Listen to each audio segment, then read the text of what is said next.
Hello, xin chào tất cả mọi người và chào mừng mọi người đã đến với buổi AMA giữa Yin Finance và CMC Capital ngày hôm nay. Thì buổi livestream hôm nay mình sẽ được lắng nghe những giải đáp của bạn Macro đến từ Yin Finance về dự án của bạn, cũng như là có cơ hội giành được 3 suất whitelist cho những người may mắn nhất. Macro, are you here?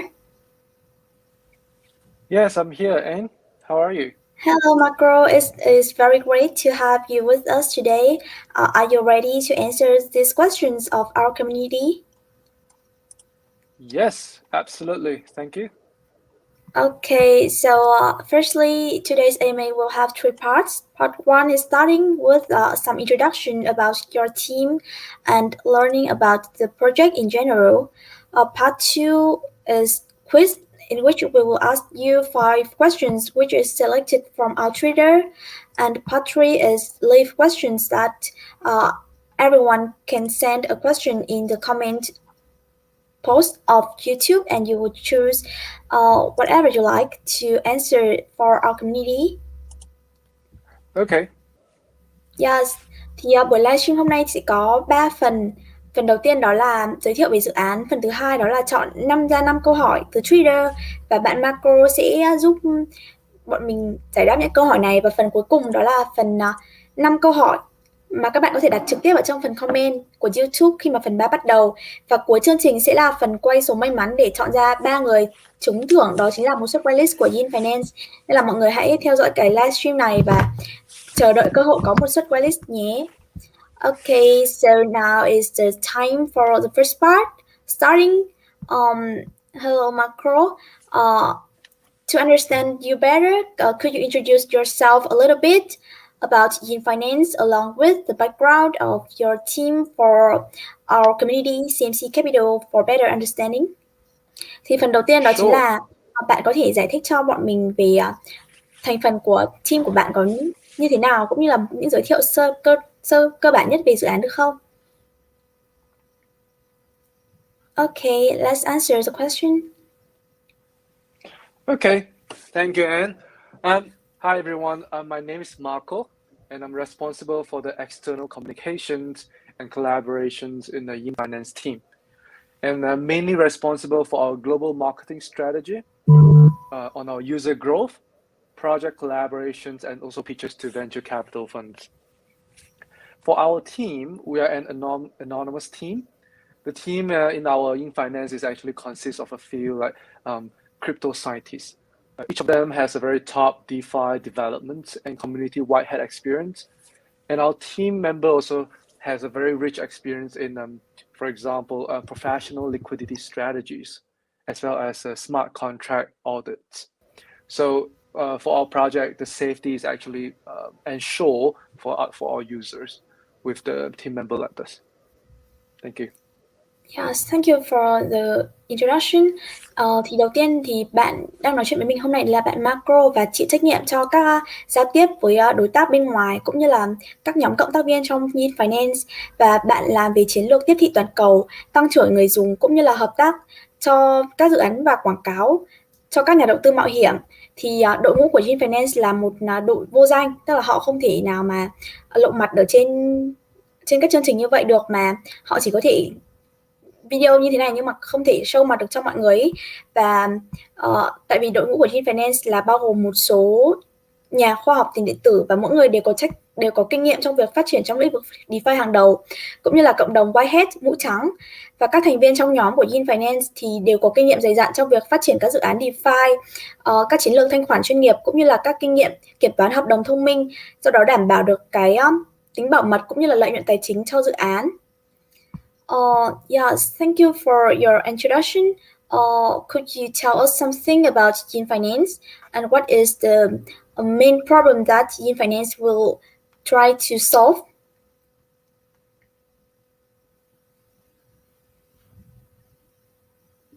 Hello. Sure. So basically, Yin Finance here, later on I'll put a bit more introductions. We do have a chi strategy. Hello, can you hear me? Hello. Yes. Hello. Hello, Anne, can you hear me now? Hello. Yes, I can hear you. Okay. Hello. So I heard your questions. Okay. So Yin Finance is actually providing a one-click subscription to the liquidity management strategy.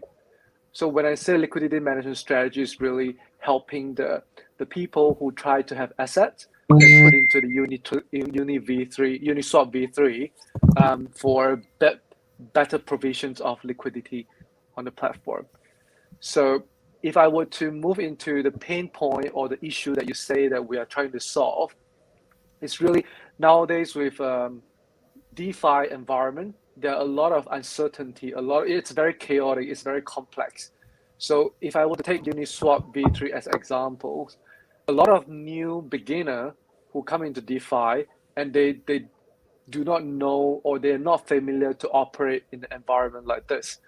A lot of the time they will have loss in the permanent loss, or they put into the wrong range. And so what we have here in Yin Finance is to have a more strategic prediction. For example, it will include the price prediction in our strategy. And then also we'll try to include the auto invest function in our strategy. So the user doesn't have to, take out the asset and put in again in an environment like this. So this is what we are trying to offer and solve for the user in DeFi world. Okay, thank you for your detailed answers. So, Yin Finance là một nền tảng quản lý thanh khoản NFT đa chiến lược, cho phép người dùng đăng ký chiến lược của dự án để đạt được hiệu quả quản lý thanh khoản năng suất cao. Thì nghe thì có vẻ là hơi khó hiểu, nhưng mà mục đích mà Yin Finance cung cấp đó chính là các dịch vụ quản lý thanh khoản chủ động trên các chuỗi công khai khác nhau cũng như các sàn giao dịch phi tập trung. Và Yin Finance đang được triển khai mainnet ở trên LIVESTREAM và cũng như là đang phát triển ở trên Polygon, cũng như là họ đã nhận được một khoản tiền tài trợ để phát triển trên hệ sinh thái Solana. Và họ cũng đã nhận thấy được các vấn đề nghiêm trọng nhất đối với việc quản lý thanh khoản tích cực, đó chính là rào cản gia nhập cao. Và đối với nhiều người thì các nhiệm vụ như là thiết lập tính thanh khoản bằng phân phối tài sản hoặc là theo dõi giá để có được cái mức độ APR tốt nhất thì rất là phức tạp, cũng như là họ cũng gặp phải cái rủi ro về cái mức độ giá nó sẽ biến động và sẽ tạo ra những cái khoản lỗ impermanent loss, tức là khoản lỗ biến động. Đó là những cái vấn đề rất là phức tạp đối với những người dùng mới gia nhập vào thị trường DeFi và chưa có cái nền tảng kiến thức vững mạnh. Thì Yin Finance ra mắt để là nhằm giải quyết những cái vấn đề đó bằng cách là cung cấp dịch vụ quản lý thanh khoản dễ dàng thông qua những cái chiến lược rất là linh hoạt, được gọi là một chi. Đó là một đăng ký chỉ bằng một cái click chuột, cho phép người dùng hoàn toàn việc có thể quản lý thanh khoản của mình chủ động và phù hợp với cái mức độ chấp nhận rủi ro của họ. Đồng thời là bởi vì là Yin Finance được triển khai trên nhiều chỗ khác nhau nên là họ có thể tận dụng lợi thế của nhiều chỗ khác nhau để cung cấp dịch vụ thanh khoản tốt hơn cho người dùng. Bản thân nền tảng này cũng có các chiến lược khác nhau cho người dùng, có những cái mức độ chấp nhận rủi ro. Mức độ chấp nhận rủi ro càng cao thì lợi nhuận sẽ càng hấp dẫn. Và ban đầu thì các cặp giao dịch stablecoin có rủi ro thấp thì sẽ là trọng tâm chính. Và sau đó thì các cặp giao dịch khác sẽ được thêm vào tùy vào tình hình thị trường cũng như là nhu cầu của người dùng. Thì đó là những cái giới thiệu sơ lược nhất về Yin Finance. So, alright, thank you for your introduction for part 1. I believe people already have a grasp of understanding about your project. So now it's time for part 2, answering 5 questions from trader. Are you ready with this? Yes, of course. Thank you. Okay, so here is the question 1. Yin Finance allow users to choose multiple keys at the same time to optimize profits. So how to optimize profits here? I think we are referring to different optimization scopes here. For Yin Finance, only a single T strategy level, we are optimizing the strategy within one T to ensure that the risk is minimized and the return is maximized. Thì câu hỏi đầu tiên đó chính là Yin Finance thì cho phép người dùng lựa chọn các chi khác nhau, thì làm thế nào để tối ưu hóa lợi nhuận khi mà họ có nhiều cái chi khác nhau. So please give me the answer. Okay. So really, I think you mentioned a bit about the optimizations, right? So the first optimization that we talk about on from our side in Yin Finance is really to optimize one strategy for the user to subscribe to. And on the other hand, for the user, they have to optimize their own strategy if you talk about multiple cheese strategy. Because each cheese strategy has different return and the risk level, right? So the user really have to have thoughtful considerations before they decide which cheese strategy to subscribe to. For example, you can imagine the user walking to the bank and open a bank account. After they open a bank account, they want to purchase different mutual fund products, for example. So for the user, they will have to decide, right? For example, how many mutual funds they want to invest in and how much they want to put for each mutual fund. So for these decisions, the user has to make their own decisions to optimize their own strategy. Yep. Yeah, thank you for your answer. Thế thì với câu hỏi đầu tiên đó chính là khi mà có thể lựa chọn giữa nhiều chi khác nhau thì làm thế nào để tối ưu hóa lợi nhuận? Thì câu trả lời của bạn Marco đó chính là chúng ta đang đề cập đến những cái cách tối ưu hóa lợi nhuận đa dạng khác nhau ở đây. Tại vì đối với Yin Finance thì cái trọng tâm của họ đó chính là làm sao cho với mỗi chiến lược chi thì sẽ tối ưu hóa được cái lợi nhuận và giảm thiểu rủi ro. Tuy nhiên là khi mà mình muốn tối ưu giữa các chi khác nhau ấy thì mỗi chi nó sẽ có cái mức độ lợi nhuận và cái mức độ rủi ro khác nhau. Vì thế nên là bạn cần phải làm điều này thật cẩn thận và có cái sự review bằng kiến thức của bản thân để có được cái mức lợi nhuận tốt nhất. Ví dụ như là bạn tưởng tượng như bạn đi vào một cái ngân hàng và bạn có rất là nhiều những cái nhà bán trái phiếu khác nhau, họ cũng đưa ra những cái mức lợi nhuận khác nhau cho mỗi loại trái phiếu ấy, thì bản thân mình sẽ phải là người chọn lựa xem là mình sẽ mua cái trái phiếu nào với số lượng bao nhiêu và mình sẽ muốn mua bao nhiêu trái phiếu. Thì đó là nó nằm ở cái quyết định của chính bản thân bạn, chứ bên Yin Finance họ chỉ cung cấp được các loại trái phiếu đó và cho bạn quyền lựa chọn để bạn có thể tối ưu hóa lợi nhuận của chính bản thân mình. Okay, thank you for your answer. Now we will move to the second question.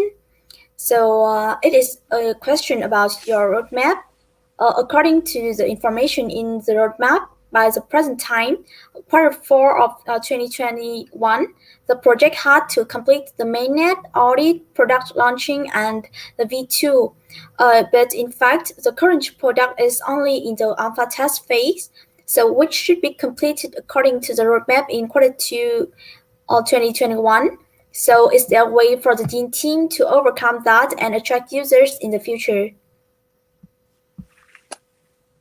Okay. I think, so can I answer now? Yes, of course. Please answer that. Okay, sure. So, I mean, first of all, I would like to thank the user, the Twitter account to paying very close attention to our project and is very observant. So indeed, we're actually experiencing some deviations from our roadmap slightly. However, I think this is done with very careful planning and considerations. In short, right, we actually intend to finalize the IDO, TGE, and listing of our Yin token before the launch of mainnet. And apart from that, we are also currently being audited by 2 audit firms. One is called Slowmist, another one is SecBit. For one, we already attained the approval. For the other one, we are still working very closely to get the approval. And once we get both approval, I think we'll definitely make sure that the platform of Yin Finance will be safe for the user to get on. And we're actually very confident with our progress, and we are trying to do the right thing. Our IDO in DAO Maker happened last week. It was oversubscribed by the public. And this actually indicates that we have a very overwhelming response from the public. And if you have a chance, you definitely want to pay attention to our IDO in the next few days on DODO, Binance Yes. Smart Chains. And also like probably the listing on the decentralized exchange and as well as centralized exchange in coming days, which are going to happen in the next 1 week or 2. Okay, thank you. Yes, thank you. Thì câu hỏi thứ hai đến từ một bạn có một cái câu hỏi rất là rất là tinh ý cũng như là thể hiện được cái sự quan tâm với dự án. Đó là theo như roadmap thì thời điểm hiện tại là quý 4 của năm 2021 thì dự án đáng lẽ cũng đã hoàn thành được mainnet, hoàn thành audit và ra mắt sản phẩm cũng như là version 2 của sản phẩm rồi. Tuy nhiên thì hiện nay thì sản phẩm mới chỉ ở giai đoạn alpha test và đây là điều mà đáng lẽ như trong roadmap đã được cam kết vào quý 2 rồi. Vậy thì làm thế nào để đội ngũ Yin có thể vượt qua được điều này cũng như là thu hút được người dùng trong tương lai? Thì bạn Macro có câu trả lời là bạn hỏi câu hỏi này có một cái sự tinh ý và sự quan tâm rất là lớn dành cho dự án và cũng như là đã theo dõi lộ trình của dự án. Thì ở đây là họ đã có một vài những cái sự chệch hướng so với cái roadmap. Tuy nhiên thì trong ngắn hạn thì họ sẽ hoàn thành DODO, hoàn thành sự kiện ra mắt token generation event TGE cũng như là ra mắt cái đồng Yin token trước khi mà chính thức ra mắt mainnet. Và bên cạnh đó thì họ cũng đã được kiểm toán bởi hai nhà kiểm toán rất là nổi tiếng, đó là Slowmist và Sakbit. Và bên cạnh đó thì họ cũng đang làm việc chặt chẽ với một bên kiểm toán còn lại để chắc chắn rằng sản phẩm an toàn này và cũng như là có cái mức độ hoàn toàn là có thể ra mắt và cũng như là tiếp cận được với người dùng tốt nhất, và điều đó là hoàn toàn sẽ đảm bảo được cái mức độ an toàn cho người dùng. Và khi mà họ ra mắt sản phẩm mainnet là nhà đầu tư tiền thật vào thì họ muốn đảm bảo được mức độ an toàn tốt nhất trước khi mà ra mắt. Và bên cạnh đó thì họ cũng rất là tự tin về dự án của bản thân mình, bởi vì là họ đang làm được rất là nhiều điều đúng và mọi thứ nó đang thể hiện được những cái sự rất là suôn sẻ. Cái IDO của họ được diễn ra trên DAO Maker là một nền tảng rất là uy tín vào tuần trước và đã oversubscribe, tức là bán thừa so với cái target mình nhớ là khoảng tầm 4-5 lần bởi cộng đồng. Và điều đó thể hiện được là đó là những cái phản hồi cực kỳ tích cực đến từ phía những người dùng. Vì thế nên là nếu mà các bạn có cơ hội thì bạn hãy chú ý đến cái sự kiện IDO ở trên DODO, Binance Smart Chain và các sự kiện listing sàn Đích cũng như sàn SEX trong thời gian sắp tới. Và cuối video hôm nay thì bọn mình sẽ có cái event để tặng 3 suất whitelist trên DODO cho các bạn tham dự, nên là mọi người hãy cố gắng theo dõi đến cuối cùng nhé. So thank you for your answer for question 2. Now it's time for question 3. How does Yin Finance work and why it has NFT here when we talk about liquidity? I think it's a really important question because many newbies will have some problems to understand about your project. So could you answer it for me? Sure. Thanks, Anne, for the questions. Can I break this question into two parts? One is about NFT, another one is how does Yin Finance work? So Yes, I'll of answer the course. first question first about NFT, right? So in Yes. regards to the NFT, please note that our NFT is not an art NFT. Our NFT is really a financial NFT here, not art NFT, okay? So by creating a young vault on a Yin Finance, you receive an NFT in your wallet that shows that you have the ownership to this vault. And another NFT that I would like to talk about is a Chi NFT. Chi is CHI, Chi NFT. This Chi NFT represents a unique design strategy that cannot be duplicated. So user can subscribe to the Chi NFT in order to get return or yield. So these are the NFTs I'd like to describe about. Maybe you can help me to translate first, Anh? Yes, of course. Câu hỏi đầu tiên đó chính là tại sao lại có NFT ở đây khi nói về vấn đề thanh khoản? Thì đầu tiên là đến thuật ngữ NFT thì đây không phải là NFT nghệ thuật kiểu như là một hình vẽ nhưng mà mình vẫn thường biết về NFT như là cái trend hiện nay, mà ở đây họ đang muốn nói đến một tài sản NFT tài chính bằng cách là tạo ra cái kho tiền, cái kho thanh khoản Yang ở trên Yin Finance. Thì khi mà bạn sở hữu một NFT ở trong ví, tức là thể hiện được là bạn có quyền sở hữu đối với cái kho tài sản đó. Và bên cạnh đó thì có một cái token nữa, đó là token Chi sẽ được đại diện bởi cái NFT đó, bởi một cái nghệ thuật đặc biệt của hệ thống Yin Finance mà không thể được sao chép lên, tức là bạn là người sở hữu duy nhất. Và hay là trong cái thuật ngữ NFT ấy là không thể thay thế non-fungible. Thì đây là cái lời giải thích của bạn tại sao lại có cái thuật ngữ NFT khi nói đến một sản phẩm tài chính. Okay, can you repeat? Okay. Go to the second part. Sure. So I think the question now is that how does Yin Finance work? I'll give a quick example on how Yin Finance works. Okay. So hypothetically speaking, in situation 1, So we'll describe two situations. In situation one, you deposit liquidity of like BTC and USDT into Uniswap V3 without Yin Finance, without using Chi strategy. So in this example, let's say one Bitcoin is worth 50,000 US dollars. And then you set the range between 45 and 55,000 US dollars. Okay, so you're making money, right? Between the range. However, in this situation, when Bitcoin fell very sharply and go down to, let's say, 40K, all your asset is going to be converted automatically into Bitcoin. You don't have any USDT anymore, right? And then at the 40,000 price of Bitcoin, you will get all Bitcoin, and then there's no more liquidity fees that you can collect.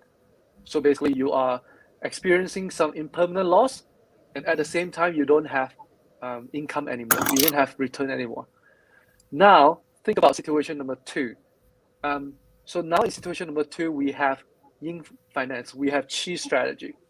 So with Chi strategy, your portfolio will automatically swap a certain amount of your BTC into USDT when the price of Bitcoin drops. Okay, so Yes. even before Bitcoin dropped to 45. So when there's some relocations of Bitcoin to USDT during this period, automatically, you kind of avoid some impermanent loss. You still experience some loss, but it's minimized. And then at the same time, when it dropped to low, like maybe 40,000, our Chi strategy will be able to help you to automatically relocate your asset into 40,000 range. So you will still receive return at the same time. So in situation number two, you have two benefits. One is that your asset is being balanced between Bitcoin and USDT. And the second thing is that automatically the strategy will still give you return, even though Bitcoin falls to 40,000. Thank you. Okay, thank you for your really easy to understand example.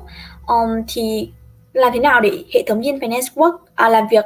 Thì ở đây nói về một cách về mặt lý thuyết, học thuyết thì có hai tình huống có thể xảy ra.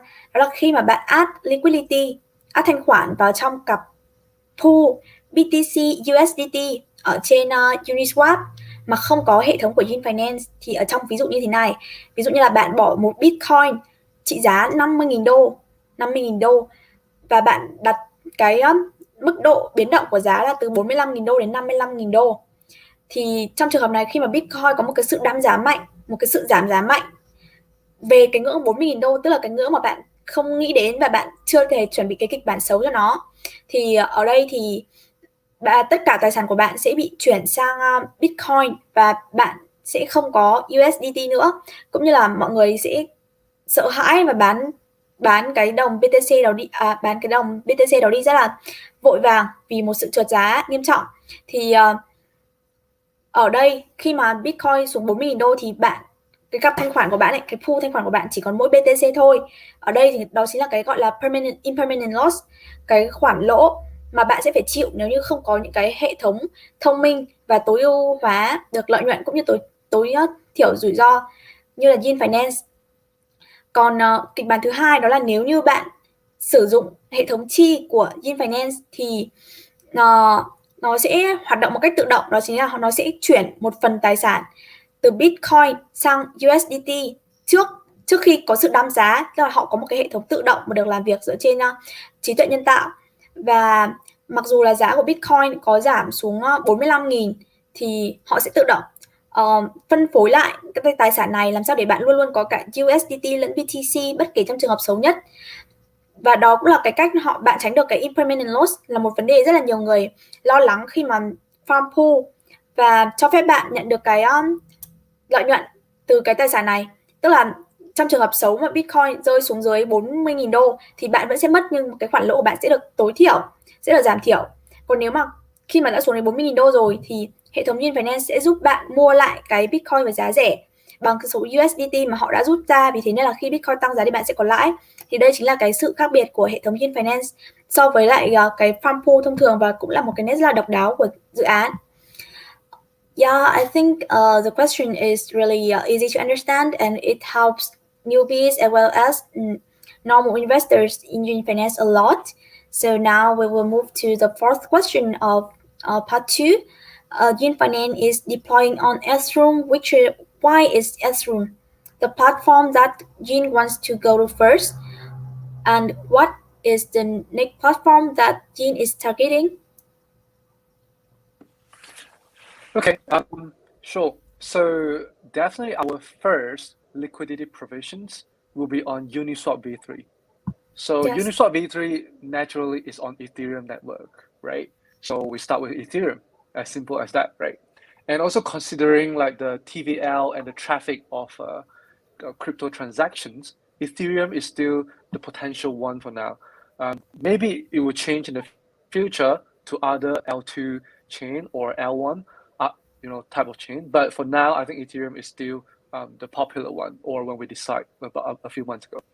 And moving forward, we are also looking at different chains and platforms. There's something similar to Uniswap, for example, to collaborate with. For our next chain network that we're going to develop, we are looking to deploy very soon on Polygon, Solana, and Arbitrum. So for now, we have already received grant from Polygon, for example. Yes. Thì câu hỏi thứ tư của phần 2 hôm nay đó chính là tại sao Yin Finance lại lựa chọn Ethereum để có như là điểm đặt chân đầu tiên khi mà họ bắt đầu dự án, và sau Ethereum thì họ có cơ hội cũng như là có kế hoạch phát triển trên các hệ sinh thái khác hay không. Thì câu trả lời từ bạn Marco đó là họ lựa chọn Ethereum bởi vì là cái giao thức thanh khoản đầu tiên của họ sẽ được diễn ra trên Uniswap version 3 và nó được hoạt động ở trên Ethereum Network. Lý do họ lựa chọn Uniswap bởi vì là thứ nhất là vì TVL của Uniswap rất là lớn, TVL của Ethereum cũng là lớn nhất trên tất cả các hệ sinh thái khác hiện nay, cũng như là có mức độ traffic rất là đông, thì đây sẽ là cách để họ tiếp cận được nhiều người dùng nhất có thể. Và Ethereum vẫn còn mảnh đất rất là màu mỡ và tiềm năng, và nó có thể thay đổi trong tương lai tiếp theo. Vì thế nên là họ cũng đã tìm kiếm cơ hội ở trên những cái hệ sinh thái, những cái platform khác, nhưng mà cũng có cơ chế tương tự như Uniswap để hợp tác cùng. Và những cái hệ sinh thái tiếp theo mà họ đang hoạt động thì bao gồm là Polygon, Solana và Arbitrum. Trong đó thì họ đã nhận được cái khoản đầu tư từ Polygon để lên kế hoạch phát triển trên Polygon trong thời gian sắp tới. Okay, now is the final question of part 2. Yeah, Yin Finance allows all important asset operations to be done from Yang. So who manages this vault to safeguard the assets and effectively guarantees the safety of the fund? And how transparent it is to have the assets in this vault? Hello, Macro. Can you hear my question? Thank you, Anne. Yep. I can hear your questions. I'm just trying to think how to best answer these questions. So I think the user definitely paying very close attention to us, which is very good, because Yang is a special module where it's a vault, right? And it's exactly designed with the intention to make sure the asset is safe. And as a vault, there's neither strategy providers nor Yin Finance will be able to access or manipulate the assets that are being stored in the vault. In other words, right, the vault is automatically managed by the smart contract and algorithm without any human interventions. All the key strategy update and deployment will be also 100% transparent on the chain for public to audit. Also, like in addition, right, all our codes are being audited by the two parties, as I've mentioned earlier, the SecBit and the Slomis. And for now, we have got the approval from Slomis for our coding. Yeah. Thank you. Ok, thì câu hỏi cuối cùng của phần 2 đó chính là Yin Finance thì để cho cái sự vận hành tất cả các tài sản được thực hiện ở trong Yang. Yang là cái vault, người ta gọi như là cái kết sắt của hệ thống gia thức Yin Finance. Thì câu hỏi của bạn ý ở đây là ai là người quản lý cái kết sắt này để bảo đảm sự an toàn cho tất cả tài sản, cũng như là một cách thật là thuận lợi và hiệu quả kiểm soát được cái sự an toàn của cái quỹ này, vì đây sẽ là một quỹ rất là lớn và nó sẽ chứa những cái khoản đầu tư của tất cả những cái người dùng, thì cái quỹ này có cái mức độ rõ ràng, có mức độ transparency đến đâu? Thì câu trả lời của bạn Marco đó là cái giao thức Yang này được thiết kế một cách chính xác, đó là để ngăn chặn cái sự tham gia vào của bất cứ một bên nào, và cũng như là đảm bảo được cái an toàn cho cái tài sản. Như là một cái kết sắt ấy, thì không kể cả người thiết kế ra cái cơ chế này cũng như là Yin Finance đều không có quyền để can thiệp vào để quản lý những cái tài sản này. Những cái tài sản đã được khóa lại và được bảo vệ ở trong kết sắt của Yang. Nói một cách khác thì đó là cái kết sắt này được hoàn toàn quản lý một cách tự động bởi smart contract, bởi thuật toán, hoàn toàn không có sự can thiệp của con người vào đó. Và tất cả những cái chiến lược chi, tất cả những cái chiến lược phát triển chi và chiến lược sử dụng chi thì đều 100% thực hiện một cách minh bạch on-chain, ở trên chuỗi. Và bên cạnh đó thì tất cả những cái code của họ đã được kiểm toán chặt chẽ bởi những hai đối tượng kiểm toán rất là có tiếng tăm bây giờ là Serbit và Slowmist, và họ đã nhận được cái sự chấp thuận từ phía Slowmist về sự an toàn của cái kho tiền, cái kết sắt Yang này. Okay, thanks for your excellent answer for part 2. So now it's time for part 3, that you could select any questions in the comment of YouTube and choose anything that you feel interesting and want to answer for our community. Now it's time for you. Take your time. Sure, thank you very much. Also, thanks for the community for questions. I can see that Yes. there are some questions already. I'll spend a few minutes to look through the questions, okay? Thank you. Yes, of course.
Okay, cool. I think I have the 5 questions already, and Wow, I'm so ready to fast. answer them one by one. Could you Okay. read the name of the people who asked the question so we can check and give them the airdrop after this AMA? Sure, let me see. Just 1 second. Yes, take your Because I time. wrote it down.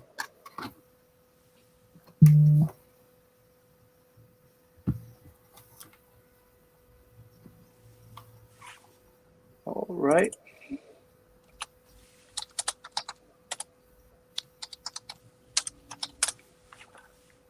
Okay, I'm ready to go. Yes. Cool.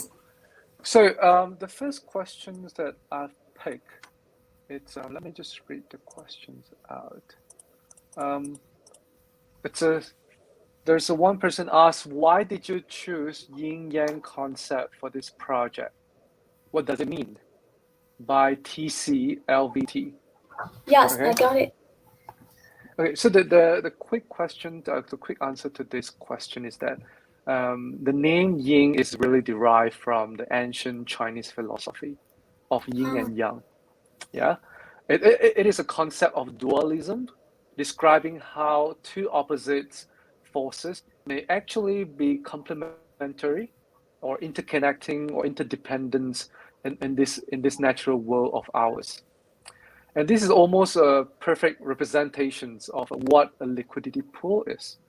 So if you look into the liquidity pool in Uniswap V3 or in PancakeSwap or a QuickSwap on a Polygon, it requires a balance of two assets to be added into the pool. So if one asset starts decreasing in volume, the price will come up, right, to a level where there's equilibrium restored between these both assets. So that's the reason why we choose the yin and yang concept in this setting. And of course, qi, if I were to quickly describe, is the energy. It's also an ancient Chinese words to describe energy. Yeah. Okay, I think it has a really awesome meaning after the name Yin and Yang. Thì câu hỏi đầu tiên đến từ bạn TCLVT, đó là tại sao lại sử dụng cái concept Yin và Yang cho cái sản phẩm Yin Finance và nó có ý nghĩa là gì? Thì câu trả lời đây chính là Yin và Yang là tên của hai nhà triết học người Trung Quốc cổ đại, đó là Yin và Yang. Và ở đây cả hai cái từ này nó có một cái ý nghĩa, đó chính là cái sự phụ thuộc, cái sự gọi là kết nối không thể tách rời giữa hai thứ. Yin và Yang là một quan hệ song song đối lập, song song và song hành cùng nhau ấy. Giống như là khi các bạn bỏ tiền ra để vào một cái farming pool ở trên Uniswap hay là ở trên airddrop hay là ở trên Polygon, bất cứ nơi nào, luôn luôn phải có một cái sự cân bằng bằng giá trị giữa hai loại tài sản. Và khi mà có cái sự mất cân bằng xảy ra thì giá của một thứ sẽ tăng lên. Thì vì thế nên là họ lựa chọn cái concept Yin và Yang này để thể hiện cái sự luôn luôn cân bằng, không chịu ảnh hưởng bởi cái impermanent loss. Và có một cái ý nghĩa nữa đằng sau cái từ chi ở đây, nó là từ chỉ năng lượng và cũng là một cái từ cổ đại của người Trung Hoa để nói về năng lượng. Thế nên là cái ba cái từ Yin, Yang và Chi này đều xuất phát từ cổ đại Trung Quốc, cũng như là có một cái ý nghĩa đằng sau mang tính chất khá là thần thoại. Yes, I really love this question and your answer. Now it's time for question 2. Sure. So the question 2, a lot of people ask similar questions, so I just randomly pick one. It's about the security. So the security is so important with every project assets and personal data safe from hackers. How do you manage if there is an attack to your platform by Dovan, D-O-V-A-N, okay? Have you got the questions, Anne? Okay, could you tell me Dovan? D-O-V-A-N. D-O-V-A-N. All right. About security. I think I got it. Okay. Okay, sure. So to answer these questions, I think I can answer a lot of questions like this that people ask as well. So from a security standpoint, our contract is being audited by the two institutions that I've mentioned earlier. Yes. Also, like if I were to reiterate, our team has many community-wide heads within our team. So in order to make sure that the safety of our user asset as well, we have in place a relevant risk control measure. So the security is definitely our main priority on our platform. To answer the question more specifically to this user, I mean, how do we manage if there's an attack to our platform? First thing first, we want to make sure that we lock all the assets properly to make sure that there's no more interaction is allowed by any parties on the website. That's going to be the first thing that we do if we suspect any malicious activity happening on our platform. Hopefully this helped to answer. Thank you. Yes. Okay. I think it is a really important answer because everybody cares about security for a DeFi project, as well as oftenly we will see some hack problems in famous projects. So that's why people keep asking about this question. Thì câu hỏi tiếp theo đến từ bạn Dovan, đó là vấn đề bảo mật là một vấn đề rất là quan trọng với bất cứ nền tảng và dự án nào. Thì làm thế nào để Yin Finance có thể bảo vệ được tài sản của những người tham gia và cũng như những dữ liệu cá nhân khỏi đội ngũ hacker, và làm thế nào để bạn kiểm soát cũng như là cái tình trạng lúc đó nếu như giả sử không may có một cái sự tấn công vào nền tảng của bạn. Câu trả lời đến từ bạn Marco đó là đương nhiên đó là là một dự án thì ai cũng phải quan tâm về vấn đề bảo mật, đặc biệt là khi có cái lượng tài sản được lưu trữ trong vault như là Yin Finance. Và vấn đề đầu tiên đến từ đội ngũ của Yin Finance, đó là những người ta là hacker mũ trắng, tức là những người tìm cách bảo vệ những cái người dùng thay vì là tìm cách đột nhập để cướp đi cái thông tin hay là tài sản của họ. Vì thế nên là đầu tiên từ đội ngũ của Yin Finance là họ đã được rèn luyện nhiều năm về cái lĩnh vực này, cũng như là họ đã có kinh nghiệm để đối mặt với bất cứ cái tình huống xảy ra, và họ cũng đã liên lạc với các bên audit để chắc chắn là sản phẩm của mình an toàn. Hai bên là Slowmist và Sackbit như là mình đã đề cập rất là nhiều lần trong buổi AMA ngày hôm nay. Và ý thứ hai của câu hỏi đó là nếu như có tình huống xấu nhất xảy ra thì họ sẽ làm thế nào?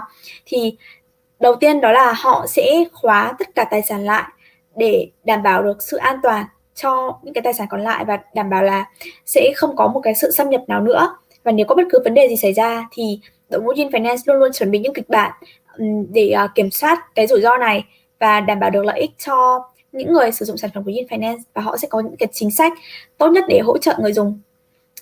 Yes, thank you for this second question. Yeah, I see that many people asking this question on our comment. Now it's time for question 3. Yeah, I think you will choose an interesting one. Of course.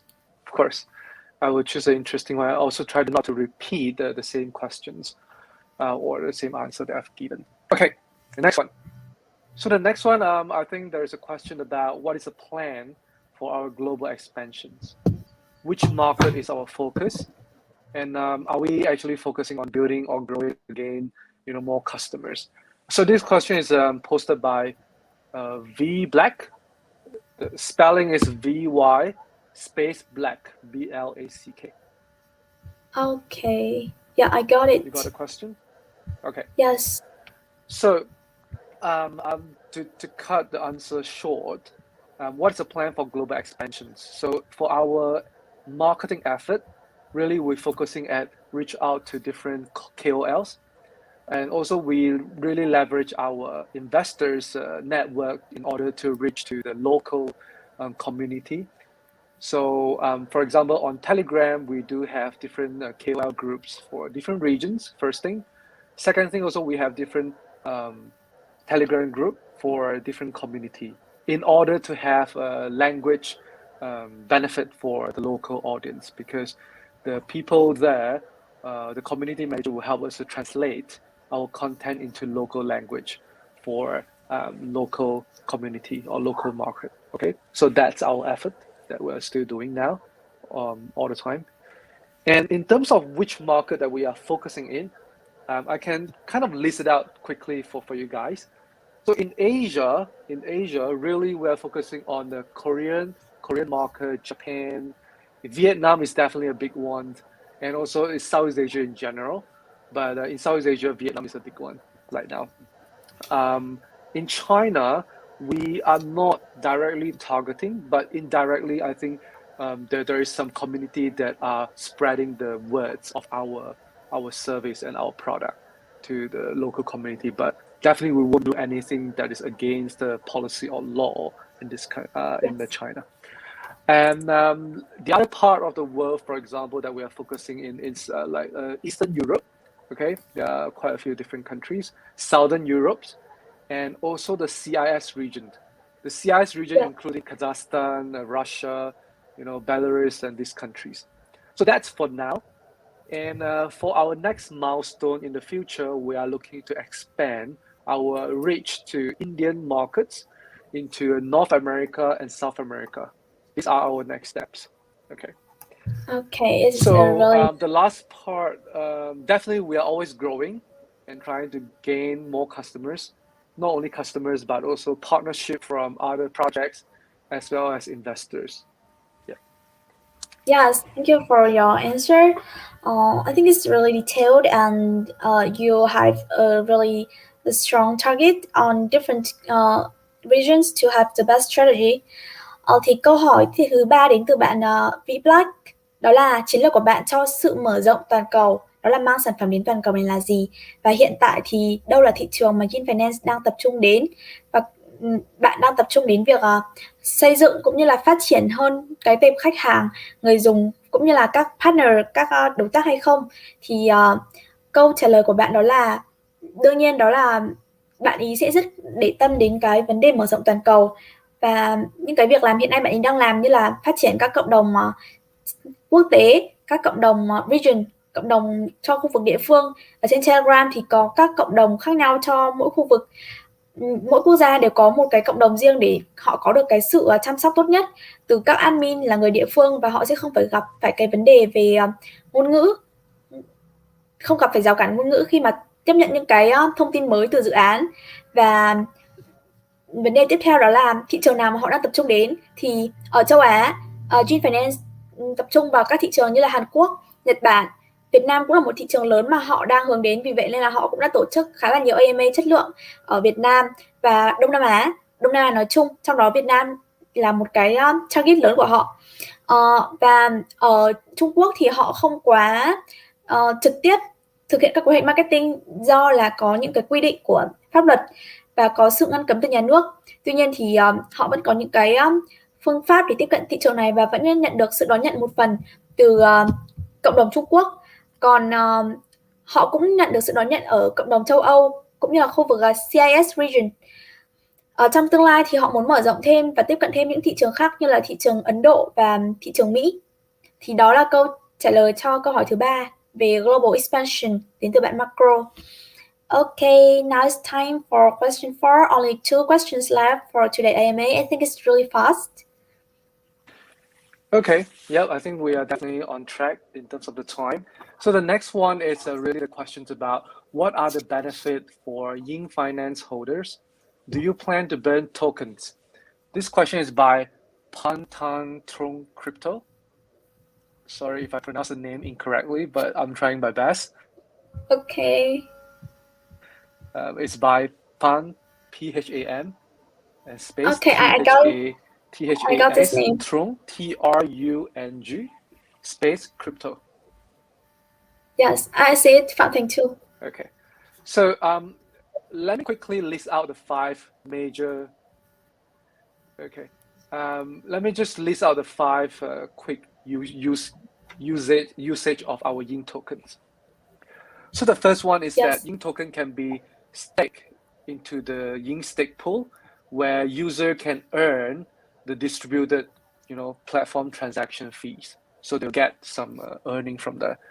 And as the Yin token holder, also like for the second point is that they will be eligible for the governance of DAO with a voting right for proposals and update, for example. Okay.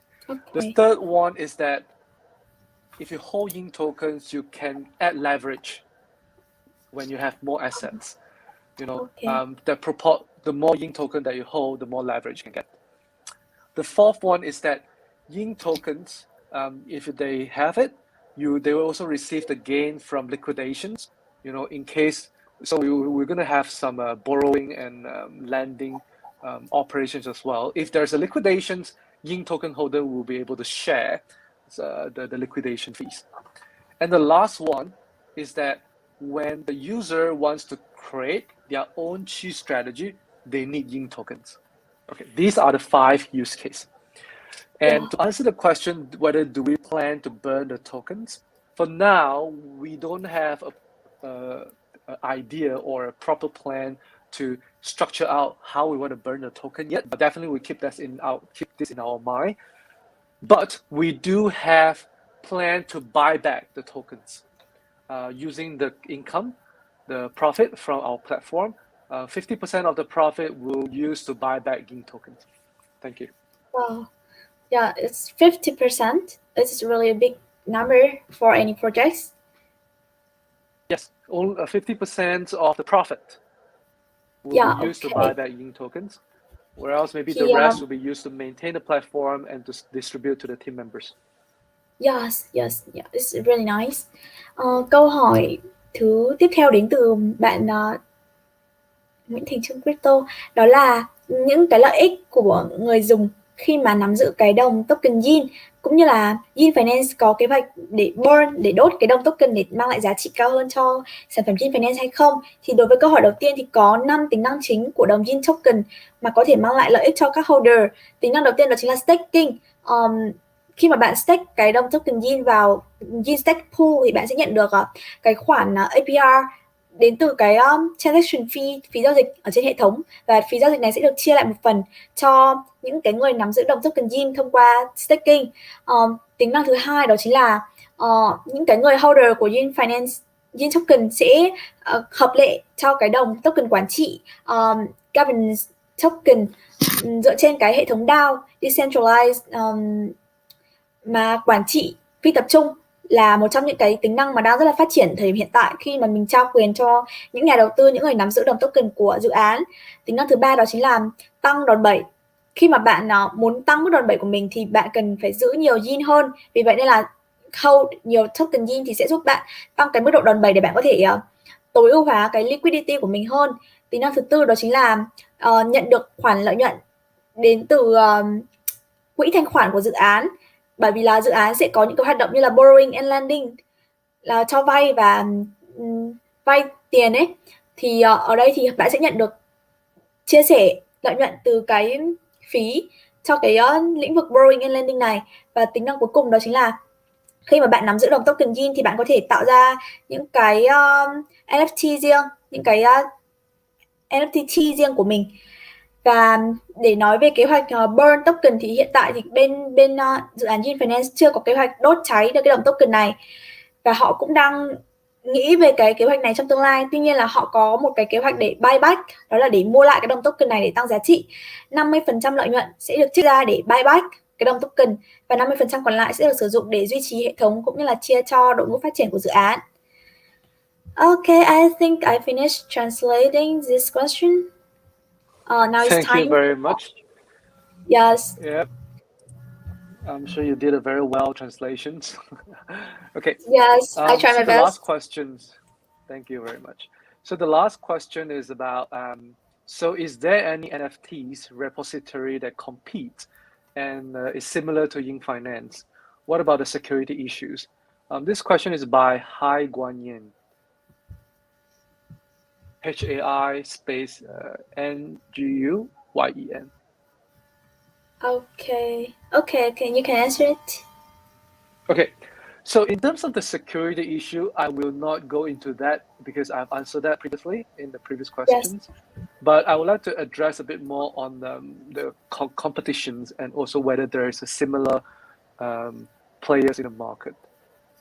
So to start off, in the market, there are a few similar platforms that you can refer to. For example, Visa, Charm, Popsicle Finance, for example, and maybe Unipilot as well. Unipilot.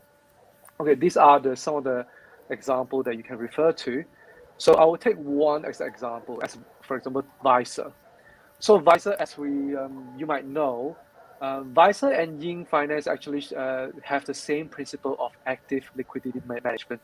So means that we actively manage the liquidity for you. But there are some differences that I will try to outline here. Visa platform, all the strategy, it's from them. They created the strategy. And they also focus on high volatility strategies, for example, in the ETH USDC pair. Okay, so that's their key differences. So for us in Yin Finance, we at the later stage, probably in the next quarter, Q1 2022, we will allow user to create their own strategy. It's going to be similar to an open platform. And at the same time, on our platform, we do also provide low volatility stablecoin strategies. And other income, for example, coming from third-party mining protocols and interoperability supported between different chains. So I think we're trying to be multi-chain. We're also looking at not only liquidity, but if there is other opportunity to get income, to get yield, we will consider that as well. So it's more diverse on our platform. And so it's more comprehensive as well in finance. Okay, so that's all for your answer. Thank you. Yes, I got the answer. Câu hỏi cuối cùng đó là Yin Finance có những đối thủ trực tiếp hay là có những bên nào đang có cái cơ chế hoạt động giống như Yin Finance hay không, và họ có những cái khác biệt nào so với các dự án đó. Thì có một số dự án có cái điểm giống so với Yin Finance như là Viser, Trên, Unipilot và một vài cái tên mà các bạn có thể biết đến. Trong đó thì cái tên giống nhất, cái dự án giống nhất đó chính là dự án Viser. Tuy nhiên thì cái dự án Viser này có cùng cái cơ chế hoạt động với lại Yin Finance, đó là cung cấp thanh khoản chủ động, quản lý thanh khoản chủ động. Tuy nhiên là cái Viser này thì nó sử dụng những cái cặp mà token có cái độ rủi ro cao như là ETH, USDT, ETH và USDT. Trong khi đó thì Yin Finance họ lựa chọn những cái hướng đi khác và họ có những cái đặc điểm nổi bật khác. Ví dụ như là trong quý 1 năm 2022 thì họ sẽ cho phép bạn được tạo ra những cái chiến lược của riêng mình. Thì Yin Finance sẽ giống như là một hệ thống mở chứ không chỉ là một hệ thống đóng, chỉ sử dụng những sản phẩm do dự án tạo ra, và họ cũng sẽ tập trung vào những cái chiến lược có mức độ volatile, tức là mức độ hỗn loạn thấp, để đảm bảo được sự an toàn cho những người có cái mức độ chịu đựng rủi ro thấp hơn. Và họ cũng sẽ liên kết với những cái bên thứ ba cung cấp những cái protocol mining, tức là đào token đến từ các bên thứ ba, và họ cũng đã có kế hoạch cho multi-chain, tức là lên nhiều chuỗi khác nhau. Và họ cũng nhấn mạnh đó là bất cứ cách nào có thể tạo ra nguồn lợi nhuận một cách an toàn thì đều là trọng tâm mà Yin Finance muốn hướng tới, và họ sẽ làm mọi cách để có thể làm cho đa dạng hơn nữa những sản phẩm của mình. Và đây là cái câu trả lời mà đầy đủ nhất, chi tiết nhất mà Yin Finance có thể gửi đến cho mọi người. Okay, so we have ended the final questions of the final part, and I think it is a really great AMA, which is straight to the point and have really interesting questions, and you did a perfect job in answering all these questions without any difficulties. And I really admire your knowledge and your understanding, your thorough understanding about this project. It's really a pleasure to have you today with our community, CMC Capital, and we wish that your project will thrive in the future and we would be a nice partnership. Thank you very much, Anne. You're very kind. Yes, thank you. So this is the end of our AMA. Okay. Well, thank you for coming with us today. See you in Have a good night, everyone. Yes, have a good day. All right. Bye-bye. Thanks. Bye. Câu hỏi vừa rồi cũng đã kết thúc cái buổi AMA giữa Yin Finance và CMC Capital ngày hôm nay. Và bạn Marco đã có những câu trả lời rất là thuyết phục và cũng rất là nhanh chóng chọn lựa ra những câu hỏi mà bạn cảm thấy thú vị và trả lời của chúng rất là xuất sắc. Thì bây giờ là phần mà mọi người đã mong chờ, đó chính là tặng 3 suất whitelist từ Yin Finance đến với cộng đồng. Mọi người có mong chờ phần này không ạ? Có thể cho em một comment số 1 được không ạ? Nếu mà có nhiều người thì mình sẽ bắt đầu.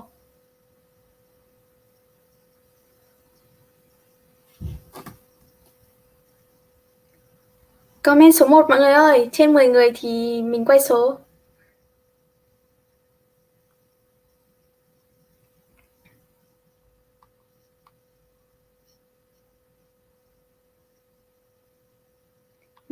Chưa được 10 người mọi người ơi.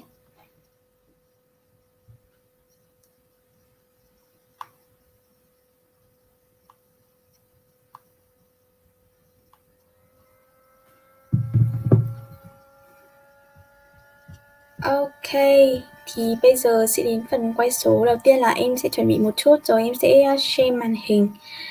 Mọi người hãy bình luận một số mà mọi người thích từ 1 đến 99 để chuẩn bị nhận quà nhá.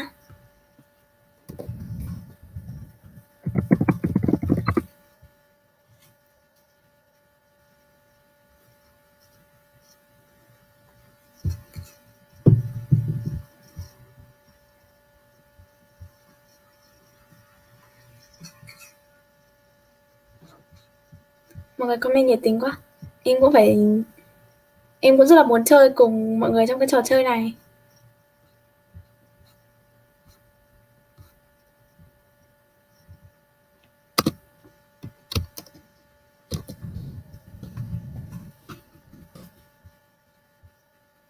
Cho mình một chút nha, để mình đi tìm cái vòng quay mình đã làm lần trước, trong cái buổi email lần trước.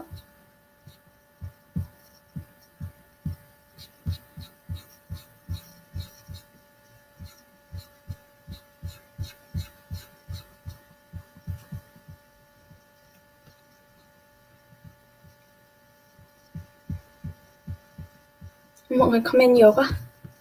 Ok, bây giờ em sẽ share màn hình.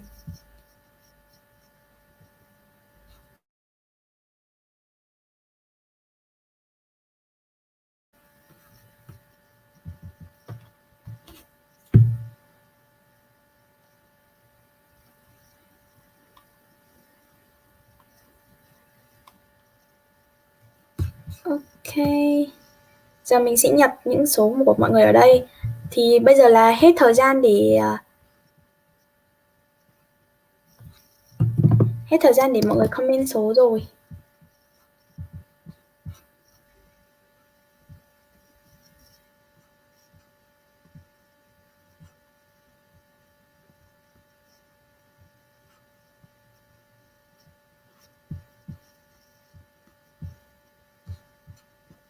Đang có một chút trục trặc nho nhỏ.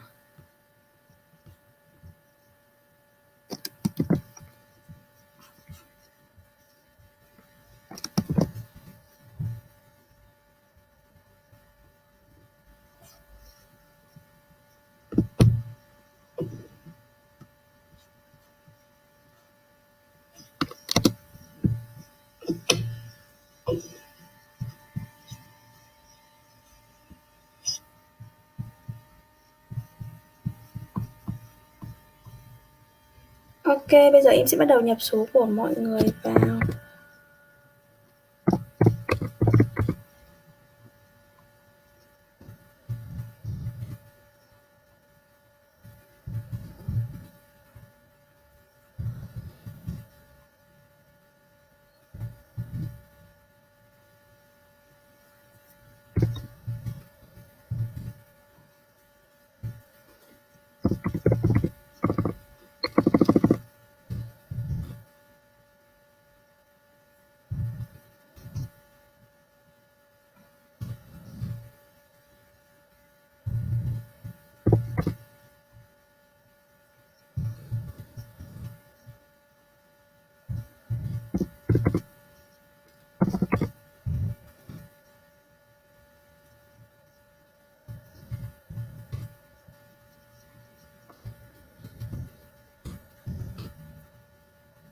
Hôm nay tỷ lệ cạnh tranh thực sự rất là gay gắt. Nên là bạn nào mà trúng được số whitelist này thì cực kỳ may mắn.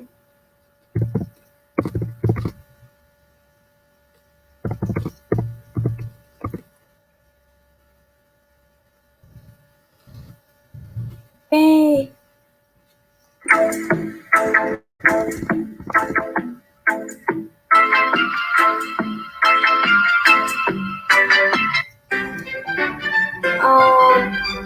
Chúc mừng bạn đầu tiên có số được chọn là số 31.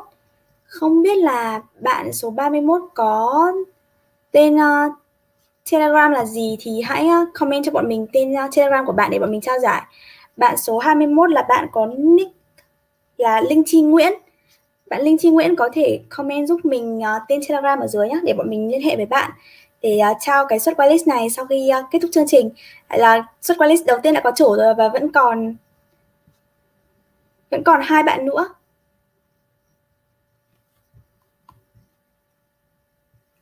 Số 21 là của bạn Linh Chi Nguyễn nha. Tiếp theo là đến các số tiếp theo. Số whitelist thứ 2 sẽ dành cho bạn nào đây?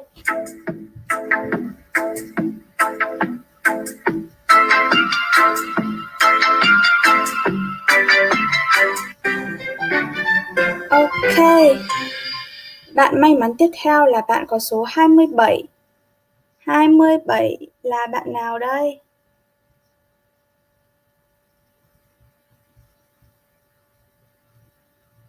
Là bạn của bạn Cookie 1. Bạn này thì nghe tên YouTube là mình đã biết là bạn có nick Telegram là gì rồi.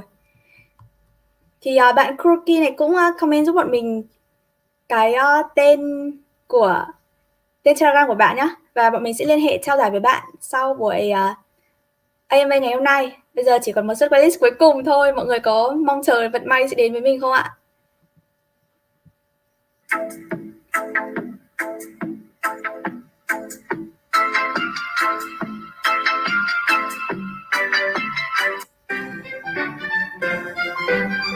Ok, và bạn cuối cùng là bạn có số 51.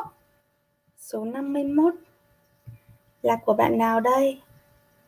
Bạn có nick YouTube là Thu Nguyễn. Thì bạn Thu Nguyễn cũng comment giúp mình tên Telegram nhé. Sau khi mình nhận được tên Telegram của bạn thì mình xin kết thúc buổi tối ngày hôm nay ở đây. Rất là cảm ơn mọi người đã dành thời gian theo dõi chương trình AMA của